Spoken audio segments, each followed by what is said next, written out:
Welcome everybody to our webinar today. It is titled IRPE by the Numbers in the California Community Colleges System. My name is Brad Trimble. I am the Director of Learning and Strategy for the IRPE group. And I'm joined today by my esteemed colleague, Dr. Darla Cooper. We're going to both go ahead and sort of tandem this presentation here. I'm going to go ahead and get us kicked off. The goals for our webinar today are to share the survey results from two different surveys that we've administered over the last year.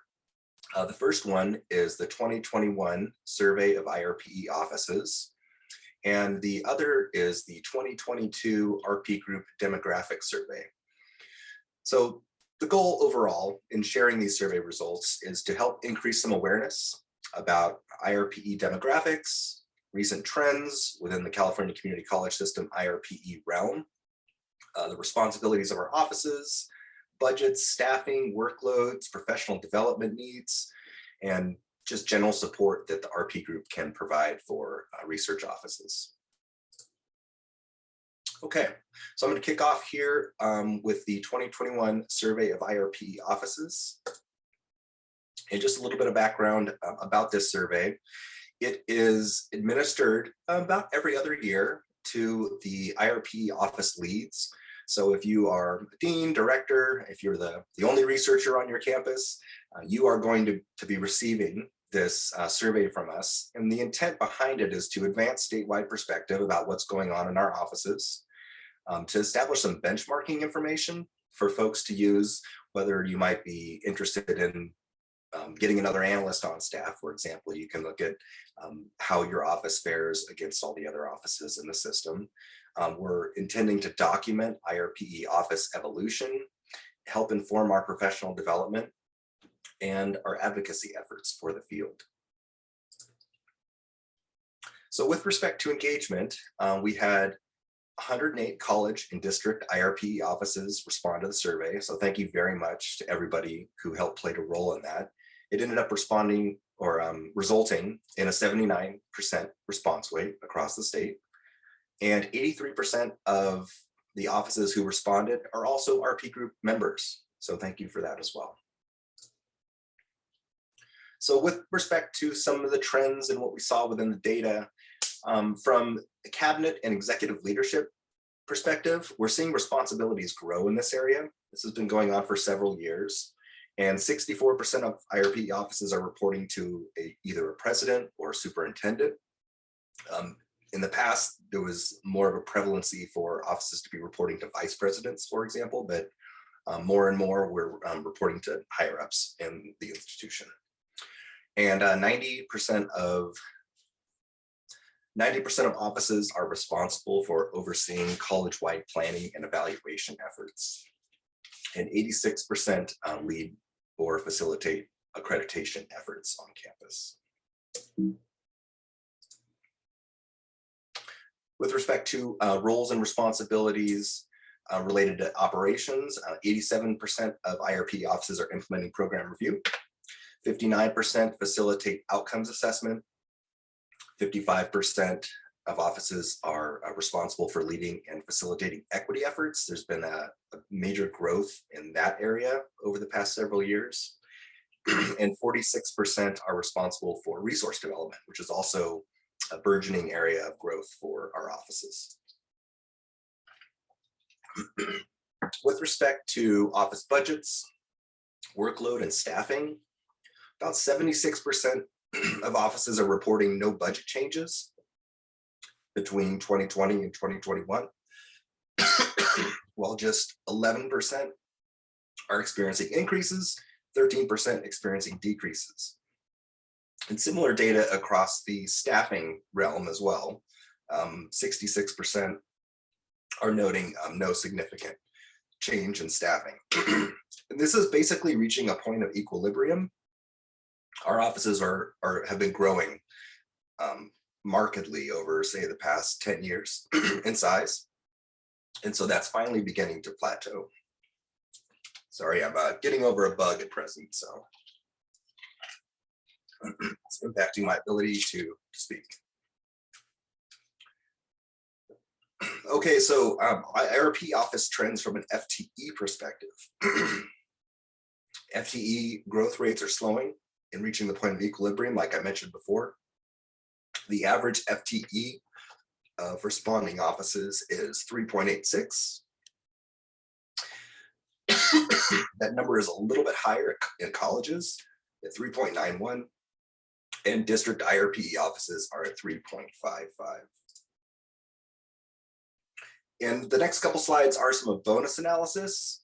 And this is where I want to thank the field, because we administered this survey and there was, feedback from folks in offices saying, well, what about this? What about that? And so I did a little bit of additional analysis to help satisfy these requests for additional information.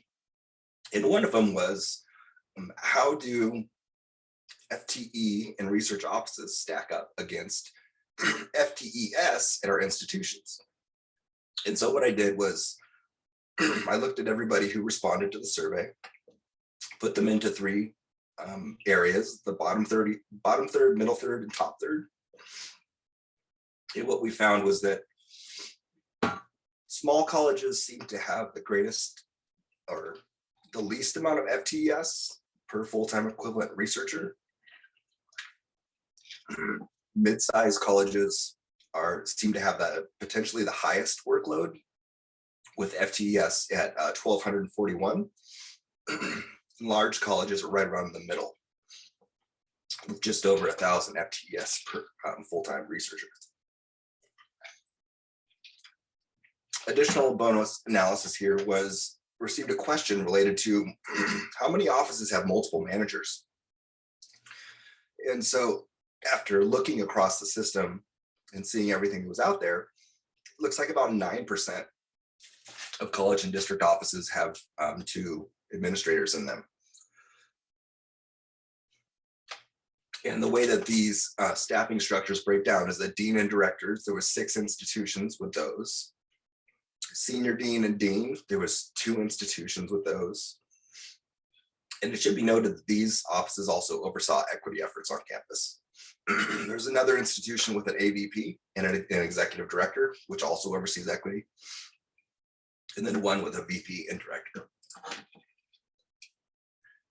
From a professional development perspective, we took a look at how interested folks are in particular topics related to PD. These are the ones that came up from a leadership perspective. I'll let you take a look at the interest levels in these particular areas.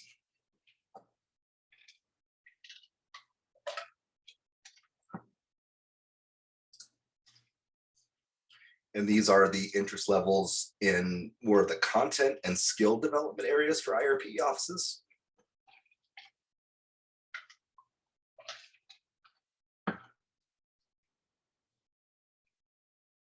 And what we will do from a professional development perspective is work to ensure that our PD remains focused on these areas. There's also a question in the survey about how the RP group can best support IRPE offices. And what offices shared is that they really value the work that we do related to research and evaluation. Colleges find tremendous utility in the evaluation frameworks and projects in implementing efforts on their campuses.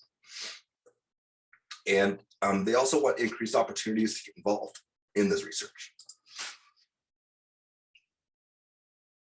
Offices also shared that resources around the pandemic would also be really helpful, and future trends associated with that. What does all this mean, right? And greater participation and engagement from our RP group regional board representatives in the field. And a final area where offices were quite vocal is just generally expressing appreciation for the work that goes in with the Chancellor's office and ensuring consistency and transparency related to the various metrics that are available on a statewide level, dashboards and reporting requirements, things like that. So some thoughts for the next survey. Folks shared that we should probably ask about ALO status. That would give us some important insights. and disaggregating questions by who IRP offices report to. Is it a VPI? Is it a VP of Student Services, Administration? Things like that would be helpful. And including questions about the level to which folks can travel and have funding and be able to attend in-person events. So I'd like to open it up and see if anybody had any other suggestions for maybe different ways in which we can look at the data, different questions we can ask, things like that.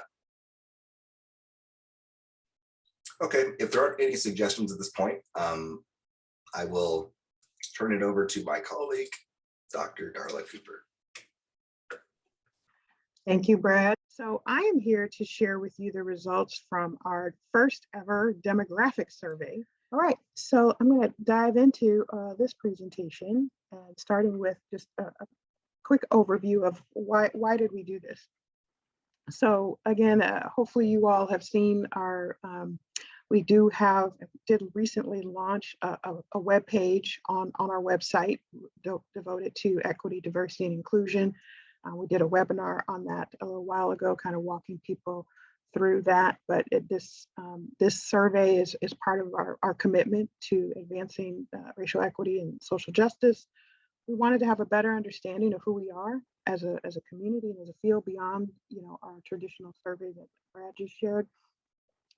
If we don't know who we are, we don't know who you are. How can we possibly do as good a job as we could to represent you and support you? So that's another piece. We also want to see, track these trends over time, looking for how things will change, obviously from here forward, looking for changes across the state. We also want to compare ourselves to other stakeholders in the system, including students, faculty, classified professionals, trustees, and administrators. And then we want to examine ourselves at the IRPE group, our board, our staff, our consultants, and how well we are representative of the IRPE community at large. I have to say, I'm used to somebody else doing this, and so I almost said next slide to myself. So hopefully somebody gets a chuckle out of that. So who did we survey? So we did an internal survey, again, as I said, of our board, our staff, and our consultants, and then we also did the external survey of the IRPE professionals throughout the system. Internally, we got a 93% response rate, 100% of our board and staff, and 90% of our consultants. We've now made this a requirement as new people are coming on, that they need to complete the survey so that we have those records. And we administered the survey and got a 29% response rate among professionals. We unfortunately got a number of unusable surveys, in that they didn't answer the questions in a way that we could use the data. So we ended up with only 130 out of the 153 that we were able to use for the analysis. So I'm going to present to you the data in 3 different areas, starting with the IRPE community, then a comparison between the IRPE community and our board, and then a comparison of we call them internal members, but that's referencing the board, staff, and consultants combined, how that group compares with the IRPE community, and how they all both compare to other constituent groups in the system. So starting with our IRPE community, as some of you know, our board is represented by 12 regions. And these are the regions and the responses that we got in each region, including those that did not tell us which region. We did not ask people to identify their college. We only asked them to identify which region they were in, because obviously you start getting down to the college level and people telling you their race and gender, and you start to be able to identify people. So we felt that if we left it at the regional level, that it would be a little bit easier to mask and protect people's identities. So who responded to the survey? The majority of the people who responded were analysts, as you can see here. We asked people about their experience in IRPE, and we asked both from the perspective of how long have you been in IRPE in the system, in the California Community College system, and then how long have you been in IRPE anywhere, in higher ed or K-12 or any kind of institutional research position. And so what you see here is that the majority of the people who responded to the survey have been in the field, in either case, fewer than 10 years. That's the orange dots there. So we did have a small number of people who declined to answer, so they're not reflected here. But that is people who responded. And then next we did a crosstab of well, who are the people by their role and their experience. And so what we found is the executives, which are your vice president, vice chancellor level, were more likely to have 10 years or more experience. That stands to reason. Our analysts were more likely to have fewer than 10 years, also stands to reason. And their deans and directors were kind of evenly distributed between that more than 10 years or less than 10 years. So when we look at IRP experience by gender, so how does the experience, what we found is that females were more likely to be new both to IRPE in the community college system, but also the IRPE field in general. And you'll see here that there's some blank there on the right side of the screen. That is for data suppression. But we wanted to acknowledge these are people. These people exist. And so even though we're doing data suppression, we wanted to add this to these slides to let you all know that we are not, and that's why we left it blank as opposed to just not showing them at all. So we're not giving you their answers, but we want you to know that they exist. So you'll see this on slides going forward. So we did look at LGBTQ+, and that people who identify in that community are more likely to be newer to the system, our community college system, but not necessarily to IRPE. Okay, and again, we had someone who declined to state, but this person exists, and we definitely want to acknowledge. So we asked a question about Ancestry, and this kind of walks you through. It's a little hard to read and complicated. And again, we are going to post this, not just this recording, but this file will also be on our website. But we wanted to kind of walk you through how, because the way we asked the question was a check all that apply. So we gave a list of different identities and let people check as many as they wanted. But for the purposes of trying to analyze the data, we came up with this particular methodology. So we started with the Hispanic or Latina OX. And if someone selected that, we put them in that category, very similar to other practices. After that, if anyone selected more than one, we put them in multi-ancestry group. And then we had disaggregated Asian. And then, just for the purposes of showing the data, you can see who we put into the Asian group, including our Filipina OX. The other ones were recoded based on people who may have marked something above that, are white, are African American, Black, Native American, Alaska Native, Native Hawaiian, Pacific Islander.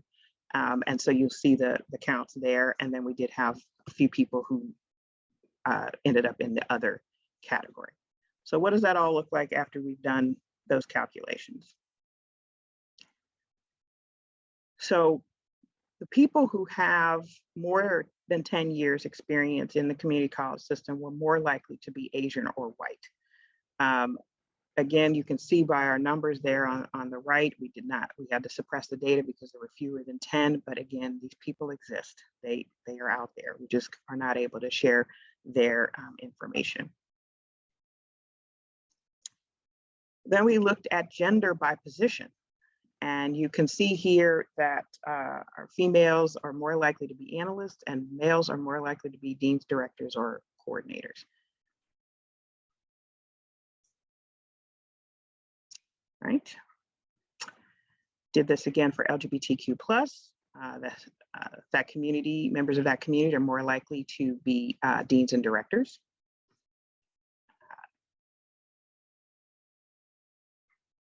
And then we looked at ancestry by position. And what we found were the majority of our Asian respondents were analysts. The majority of our Latinx respondents were also analysts, and our white respondents were more likely to be deans and directors.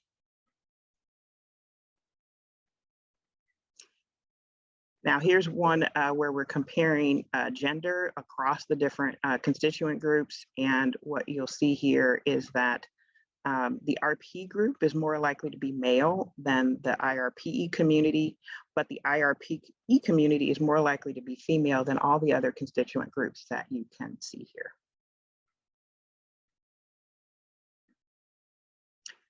So let's look at the comparison of the board and the IRPE community demographically. So again, on the left, you have the IRPE community. On the right, you have our board. And what you can see here is that the IRPE community is more diverse than our board, but it's so there is some work for us to do there. When we look at gender, the board is more likely to be male than what you see in the IRPE community.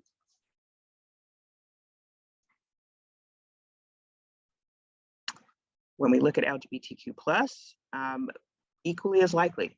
We've got some parity there on this demographic.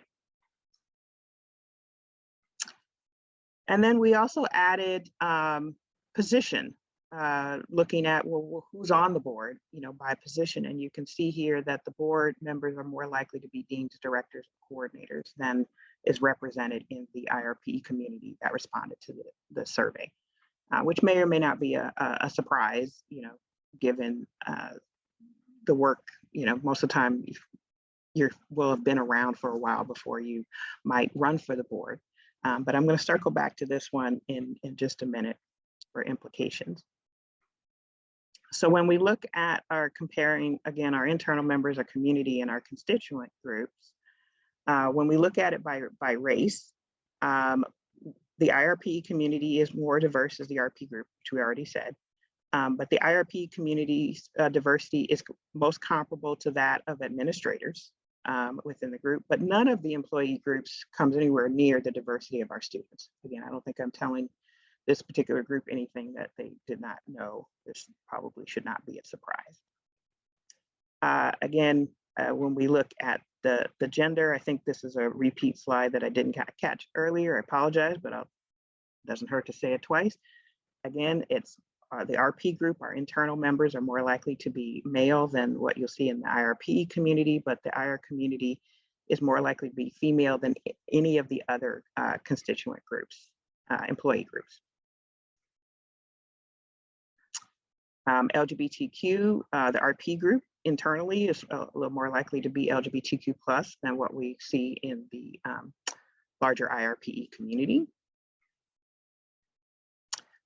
So that's what we have. And then just to kind of wrap things up, at least a couple of key takeaways for us, and curious to hear what you all may have, is that, right, as you saw with our response rate at 29%, we're not sure how representative this survey is of the entire field. I mean, 29%, if most of us are doing that kind of survey, we think that's a decent response rate. But if we want this to actually approach any kind of census level, we need a much higher response rate. And what was problematic is that there were certain places in the survey where we personally knew people that disputed the finding. So it's kind of one of those situations where it's like, wait, I know somebody who's this, whatever demographic that is, but they're not showing up in the survey, which tells me that that person didn't take the survey, right? And so we need to figure out ways to get more people to take the survey so that we can hang our hat a little bit more on this being representative of our field. And then, as I mentioned, we do have some work to do organizationally to increase diversity across all three of our internal groups, our board, our staff, and our consultants. So questions for you all. I'd love to hear anybody wants to put something in the chat, or if you want to raise your hand. I think we're a small enough group. There are no breakout rooms. We did not plan that, so no need to check out. But we would love to hear, anything that kind of stood out to you in the data, anything you think we should be considering for board recruitment, and specifically, any thoughts you have about how we at the RP group, what role should or could we play in helping to diversify the IRPE community at large? And then ultimately, how do we get more people to respond to the survey the next time we do this? So please, I will pause here and I will hope that anyone will start to use the chat or will raise their hand. We'd really, want to have some conversation. We want to hear from you. You've never seen these kind of data before, so I know there needs to be some processing, but please, please, please, please share. Hi, Tina. Hi, how are you? Good, how are you? Good. Thank you for sharing this. I do have a thought on the third bullet on helping to diversify. Small plug at San Joaquin Delta College, we are getting ready to do some recruitment for research analysts.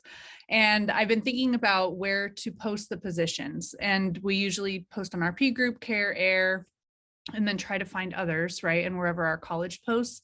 But I know a lot about diversification has to do with where we recruit from. And a lot of those are kind of more internal, right? If you know, right, where to find IR. So maybe RP could help with, where to post these types of positions outside of our internal communities to better diversify our pools for people with the skills and talent that we're looking for. That is great. Thank you, Tina. Really appreciate that. That is some conversation that we've had. Obviously, it kind of starts with yourself, right? And so we actually we have a self-assessment tool that we'll be planning to release in the fall, and look for a webinar perhaps at the end of July or into August to kind of share that. But we started with ourselves, and one of the first things we looked at was our own hiring practices. And through that equity lens using this tool. And that was at the top of the list. It starts with, well, who knows about it, right? But we also looked at, so that's kind of the recruitment part, right? But also needing to look at our hiring process, the interview process and how arduous it is, looking at job qualifications. What kind of bar are we setting? Are we setting it unreasonably or inequitably high? Those kinds of things. And then also you cannot forget retention. There's all kinds of research about people of color and women in kind of male dominated fields to where, yeah, you let them in, but then you don't create an environment that they want to or can stay in. And so you lose them. So it can't just be recruiting and hiring. It has to also be retention. So that's what we're looking at internally. But to your point, what we're hoping to do is and one thing we've been talking about is how can we help the field with the recruitment, the hiring, and the retention of more diverse IRPE offices. So thank you, Tina. And I see some stuff in the chat, but let me see what's here. Other markers such as former community college students or moved to the district for the job, local hire versus non-local. Okay, yeah. I mean, that's actually a good question in terms of how many people, where did you come from? Right, I think all of us most of us didn't start in community college IR offices. I think more people are now that are coming in. This is their first job, like as an analyst or something. But I think those of us who've been around for a while, we had lives before the California community college system, or we had lives in the system, but not as a researcher. So I think that's a good question for us to think about as. And then how many of us have attended community colleges? I think I hear so many lovely success stories from alumni that would be interesting. So thank you, Luis. I appreciate that.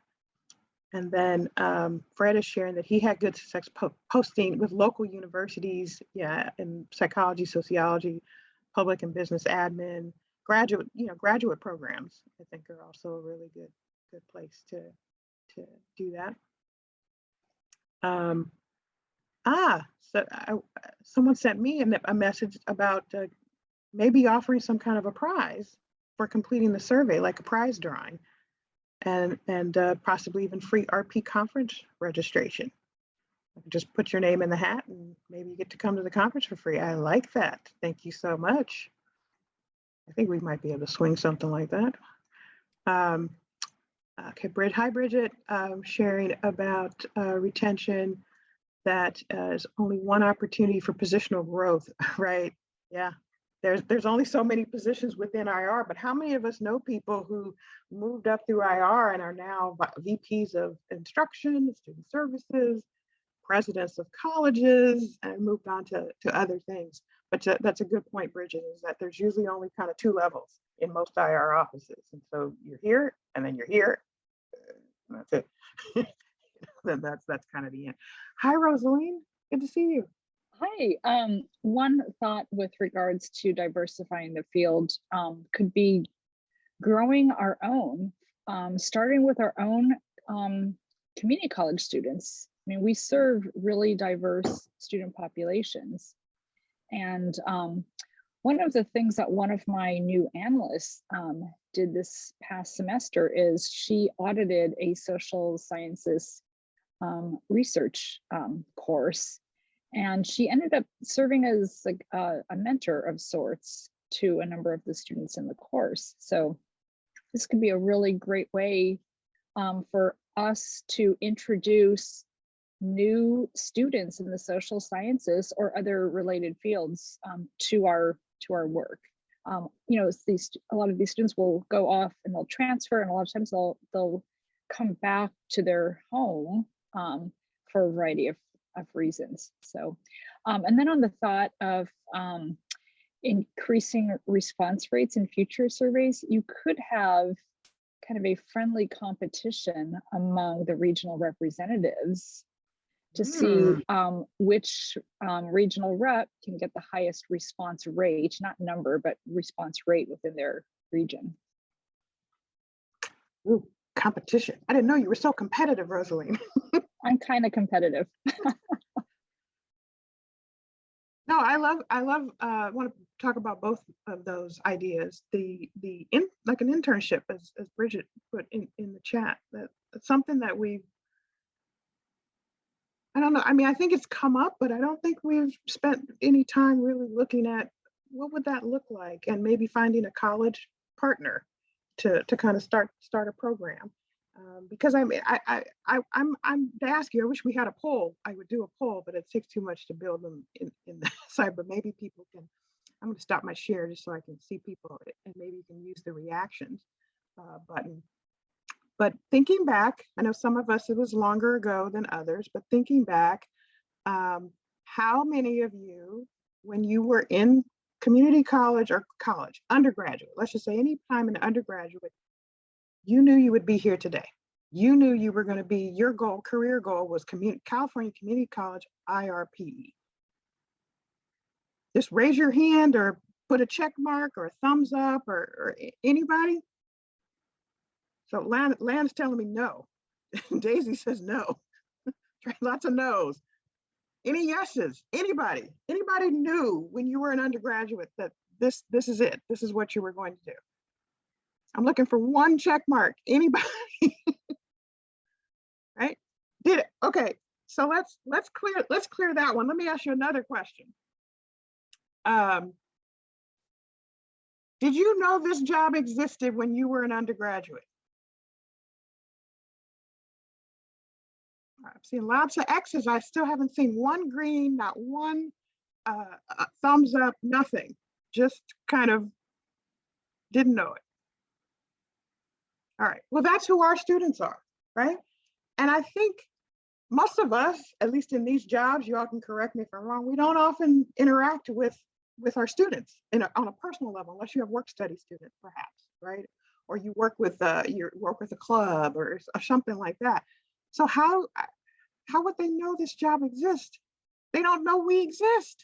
They don't know what this Office of Institutional Research or whatever your college calls it, effectiveness planning, all that. They don't know these jobs exist. So maybe what we can start doing is figuring out how to introduce it as an option for people, especially those who like statistics. Maybe we need to go into statistics classes and just introduce ourselves and say, hey, I got this pretty cool job, you know, and if you really like this class, this might be something you want to do. All right, Tracy, please. Hey, Darla, I was actually going to recommend exactly what you had just said. So being more front-facing in the way where we can go into stats classes. I'm not sure how many of your community colleges have research methods classes. I'm actually the individual that Rosaline was referring to. I audited sociology research methods, and I loved talking to the students and getting to know them and letting them know that how research can exist as a career path outside of academia. So talking to faculty and finding out whether you can go into their classes, whether for a couple of minutes, maybe some of them will be more receptive to you going in and giving a guest lecture, talking about how applied research careers manifest themselves and that they are occurring on our campuses. I think that would be really interesting for students. Yeah, absolutely, especially anything that's kind of in that research methods beyond statistics, because we all know that a lot of students are taking statistics because they have to, right? And although a lot of those students find that it's not as bad as they thought, some still struggle. I was one of them, believe it or not, at first. Teaching matters, I'll just leave it at that. But there may be some opportunities, especially in the, no offense to my math colleagues, but if you're taking statistics in psychology, sociology, business, you might be, interested in that field. And so they may be more interested in pursuing something like this. I think a lot of us have social science backgrounds, if I'm not mistaken. Danielle, please. Hey, so yeah, this is exactly what I'm currently talking to my dean about doing. So I'm a former IR analyst from Chafee, and now I'm a full-time psychology instructor, and I teach most of our statistics and research methods classes. So my dean and I have been talking about trying to come up with some program where we can work on projects in the classroom where we get the students directly involved in the research process, where they're the ones who are helping to gather the information that then goes into creating the policy that affects them directly. So they're really pulling them into this process and helping them understand how things sort of work behind the scenes. It's this mysterious bureaucracy to them. So they get both understanding about how things work institutionally. They get to, hands-on experience with working with research and data. We get to tackle a backlog of projects that have been sitting in, the IR office that has been understaffed for so long. So I just heard back from my dean. We're working on getting funding to go through the summer to summer program and hopefully try to get some sort of program sketched out to get something like this underway so that students are getting directly involved in the process. So it's just super cool to hear that that's one of those ideas being thrown out. That is fantastic. Thank you, Danielle. We may be reaching out to you just to let you know. Of course, awesome. I would love to see this happen because, like I said, I didn't even know these jobs existed until I saw it and I thought, oh my gosh, this is exactly what I want to do. And so we're potentially missing so many of those people. So yeah. I mean, the challenge that I see, and some of you may have already thought this, but you don't, want to raise your hand or put it in the chat, which is we're all pretty overwhelmed, right? Yeah. And so taking on extra, working with our faculty colleagues to try to start a program like yourself, or even if just visiting classes. I think that's something that we should take back as the IRP group to figure out, well, how can we help? Is it holding up a model? Is it it feels like this is a resource that is there. It's going to take a lot of work in order to get it effective and productive, but it's a resource that's worth tapping as our students themselves again. Yeah, and you've also found a way not just to give to them, but to get something to help you with, like you said, your backlog of projects. So there may be a win-win there. So I said, I think we'll be following up to learn more about your program and how we might be able to spotlight you, highlight you, awesome. to be a model that others can look to and adapt. But it's a good point about the students on our campus and growing our own, and that I think I know I became a counselor originally because of seeing a counselor, right? And so I think there's a lot of students who they pick their career path based on an interaction or interactions they had, positively or negatively, with people. you know, in their formative years. And I know I've done a bit of work with foster youth, and it's way more than half of them have career goals in the helping fields. They want to be social workers, they want to be psychologists, they want to be counselors of some kind because of people who help them along the way.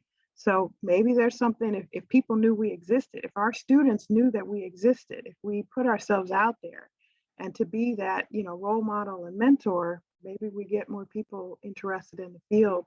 And that is one way to definitely diversify.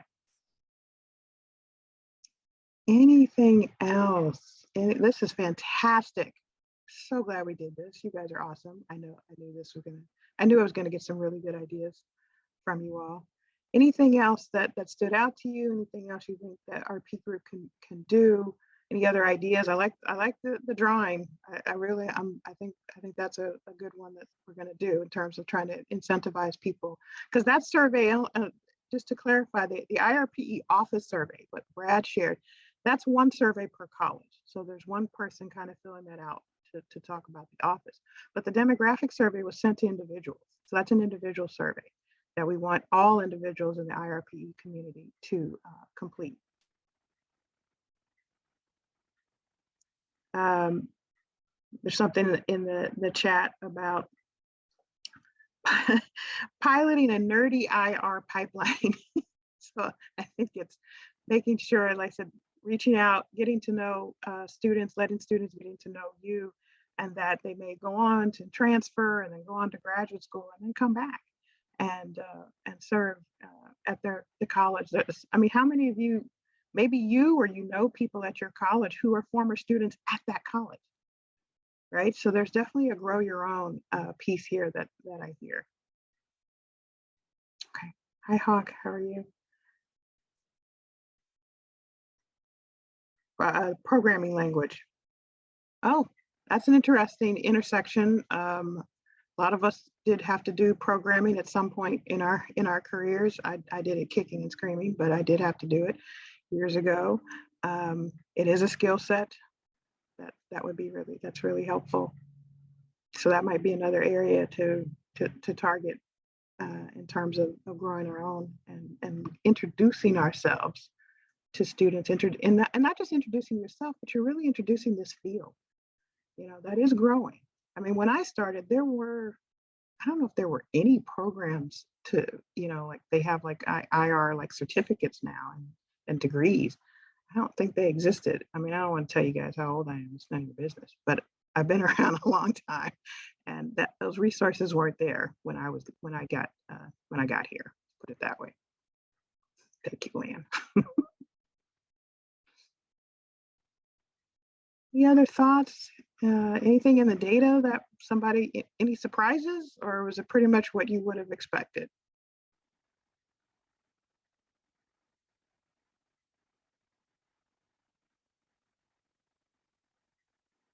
Sounds like people weren't surprised by the results.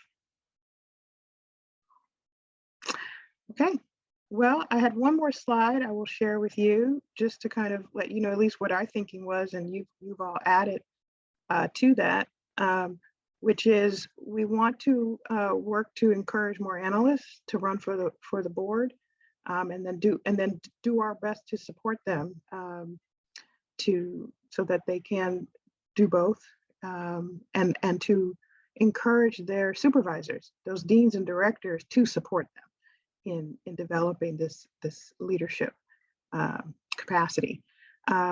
We also have 2 appointed positions so 12 of our board members are elected by their respective regions, but there are 2 positions on the board that we use, and where we appoint people, the board appoints people, and we will, you know, continue to use those to bring in more analysts to try to achieve that diversity. And then we also consider diversity and inclusion when we are appointing people for those positions. And then, as I mentioned, we already used our self-assessment tool internally to look at our hiring practices, and we have identified some of the steps that we're going to be taking when we do our next hiring process. Is we're going to actually start collecting applicant demographics, because that's a big piece of it, is that you don't know and you don't know who applied, you don't know who got through kind of the first screening, and looking and tracking that to see if there are any issues and how equitable and diverse and inclusive we're being in those. And again, as I mentioned, looking at where we post, looking at the qualifications, and just looking at everything through that lens of diversity, equity, and inclusion. So that's what we have for you here today. Thanks, everyone. Have a good rest of your summer.